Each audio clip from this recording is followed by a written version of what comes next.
नमस्कार मित्रांनो, स्वागत आहे तुमचं आपल्या मोटिवेशनचा किडा या यूट्यूब चॅनलवर। तुम्हाला कमी उत्पन्नात श्रीमंत होण्याची इच्छा आहे का? तुम्हाला वाटतंय की जास्त पैसे मिळाल्याशिवाय श्रीमंत होणे शक्य नाही? मग हा व्हिडिओ खास तुमच्यासाठीच आहे। आज आपण जाणून घेणार आहोत असे 5 उपाय ज्याने तुम्ही कमी उत्पन्नातही श्रीमंत होऊ शकता। मित्रांनो, व्हिडिओ शेवटपर्यंत पहा, कारण व्हिडिओच्या शेवटी एक खास सरप्राईज आहे ज्यामुळे तुमचं आर्थिक नियोजन अधिक सोपं आणि प्रभावशाली होईल। तुम्हाला माहित आहे का, हे सरप्राईज तुमच्यासाठी खूप महत्त्वाचं ठरू शकतं, त्यामुळे व्हिडिओ शेवटपर्यंत नक्की पहा। चला तर मग ग्रेस ग्रोनर यांचा विचार करूयात। ग्रेस ग्रोनर अमेरिकेतील एक साधी सचिव म्हणून काम करत होत्या। त्यांचं मासिक उत्पन्न खूप कमी होतं। त्यांना त्यांच्या उत्पन्नातून थोडा पैसा बाजूला ठेवण्याची सवय तयार झाली। दीर्घकालीन गुंतवणूक करण्याचा निर्णय घेतल्यामुळे त्यांनी 1930च्या दशकात $180चे शेअर्स खरेदी केले आणि ती गुंतवणूक त्यांनी बराच काळ तशीच ठेवली। त्यांनी वेळोवेळी त्यांच्या कमाईचा काही भाग पुन्हा गुंतवायला सुरुवात केली आणि त्यातून मिळणारा लाभ वापरून त्यांनी अधिक शेअर खरेदी केले। दीर्घकालीन आणि शिस्तबद्ध गुंतवणुकीच्या या रणनीतीमुळे ग्रेस ग्रोनर एक कोट्याधीश बनल्या। ग्रेस ग्रोनर यांनी दाखवून दिलं की कमी उत्पन्न असलं तरी योग्य गुंतवणूक, धैर्य आणि दीर्घकालीन दृष्टिकोन ठेवून तुम्ही श्रीमंत होऊ शकता। चला तर मग सुरू करूयात, पण त्या अगोदर आपल्या मोटिवेशनचा किडा या चॅनलला सबस्क्राईब करायला विसरू नका, कारण तुमचं एक सबस्क्राईब आम्हाला नवनवीन आणि उपयुक्त व्हिडिओ आणण्यासाठी प्रेरणा देत असतं। चला तर मग लगेच सबस्क्राईब करा आणि आपली श्रीमंतीची वाटचाल सुरू करा। तुम्हाला असं वाटतंय का की कमी उत्पन्नामुळे तुम्ही आर्थिकदृष्ट्या पुढे जाऊ शकत नाही? तुमचं उत्तर जर हो असेल तर हेच कारण आहे की आपण हा व्हिडिओ तयार केला आहे। कमेंटमध्ये तुमचे अनुभव शेअर करायला विसरू नका। मित्रांनो, श्रीमंती फक्त पैसा मिळवण्यासाठी नाही, तर योग्य आर्थिक नियोजन आणि शिस्त याच्याशी संबंधित आहे। आपण आज काही सोपे आणि प्रभावी उपाय पाहणार आहोत जे तुम्हाला कमी उत्पन्न असतानाही श्रीमंत होण्यासाठी मदत करतील। श्रीमंत होण्यासाठी कमी उत्पन्न असतानाही काही सोप्या उपायांचा अवलंब करणे महत्त्वाचे आहे। यातून केवळ तुमची आर्थिक स्थिती सुधारेल असं नाही, तर आर्थिक स्वातंत्र्य देखील मिळेल। चला तर पाहूयात 5 उपाय ज्यांचा अवलंब करून तुम्ही श्रीमंत होण्याच्या मार्गावर जाऊ शकता। पहिला उपाय आहे बजेट तयार करा आणि त्याचे पालन करा। बजेट तयार करणे हा आर्थिक नियोजनाचा पहिला आणि अत्यंत महत्त्वाचा टप्पा आहे। बजेटमुळे तुम्हाला तुमचे उत्पन्न, खर्च आणि बचत यांचा व्यवस्थित आढावा घेता येतो। यातून अनावश्यक खर्च ओळखणे आणि ते कमी करणे सोपे होते। बजेट बनवताना आपल्या मासिक उत्पन्नाचा विचार करा आणि त्यानुसार खर्चाची यादी तयार करा। त्यात महत्त्वाचा खर्च जसे की घरभाडे, अन्नधान्य, वाहतूक आणि औषधे यांचा समावेश करा। बाकीच्या खर्चावर काटकसरीने विचार करा। बजेटला धरून जर तुम्ही खर्च केला तर उत्पन्नाच्या मर्यादित असूनही आर्थिक नियोजन करता येते आणि बचतीच्या संधी सुद्धा वाढू लागतात। दुसरा उपाय आहे गुंतवणूक करायला शिक। गुंतवणूक ही श्रीमंत होण्यासाठी एक महत्त्वाची प्रक्रिया आहे। आपण आपले पैसे केवळ बचतीत ठेवल्याने ते वाढत नाहीत, परंतु योग्य गुंतवणुकीने ते वाढू शकतात।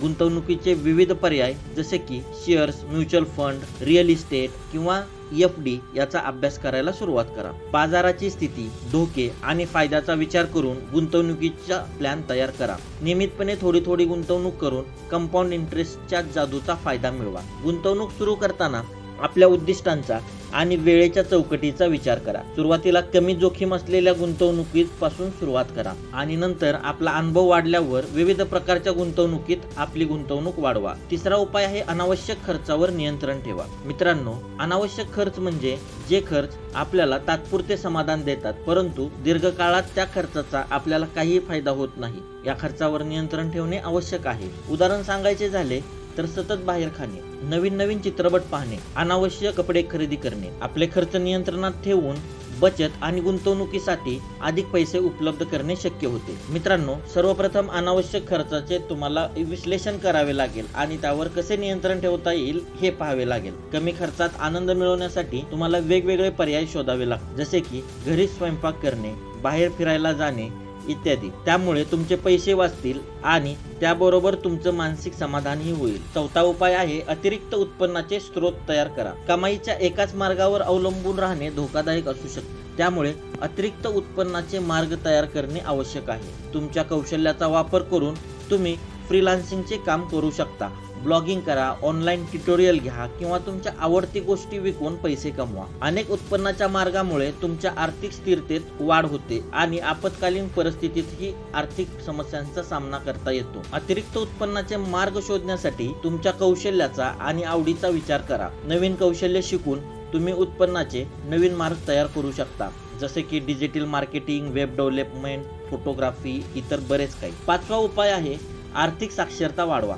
आर्थिक साक्षरता म्हणजे आर्थिक ज्ञान आणि ती अर्थव्यवस्थेची समज. ही साक्षरता वाढवणे हे अत्यंत महत्त्वाचे आहे, कारण यातून तुम्ही पैसे कसे ठेवायचे, कुठे गुंतवणूक करायचे आणि कोणते निर्णय घ्यायचे हे समजू शकता. आर्थिक साक्षरतेतून तुम्हाला कर्जाचा वापर कसा करावा, बचत योजना कशी आखावी, आर्थिक नियोजन कसे करावे आणि खर्चाचे प्लॅन कसे करावे हे शिकता येते. मित्रांनो, विविध पुस्तके वाचा, फायनान्शियल कन्सल्टंट बरोबर चर्चा करा आणि तुमच्या आर्थिक ज्ञानात सुधारणा करा. जेव्हा तुम्ही आर्थिकदृष्ट्या साक्षर होतात तेव्हा तुमचे निर्णय अधिक विवेकपूर्ण आणि परिणामकारक असतात. ही 5 तत्वे तुम्ही तुमच्या जीवनात अवलंबून तुम्ही कमी उत्पन्नातही श्रीमंत होऊ शकतात. त्यासाठी धैर्य, संयम आणि आर्थिक शिस्त आवश्यक आहे. याद्वारे तुमच्या आर्थिक स्थिरतेत वाढ होईल आणि तुमचा आत्मविश्वासही वाढेल. मित्रांनो, तुम्ही कमी उत्पन्नात श्रीमंत होण्यासाठी कोणते उपाय वापरता? तुमचे अनुभव आणि तुमचे सल्ले कमेंट बॉक्समध्ये शेअर करायला विसरू नका, कारण तुमचे अनुभव इतरांसाठी प्रेरणादायी ठरू शकतात.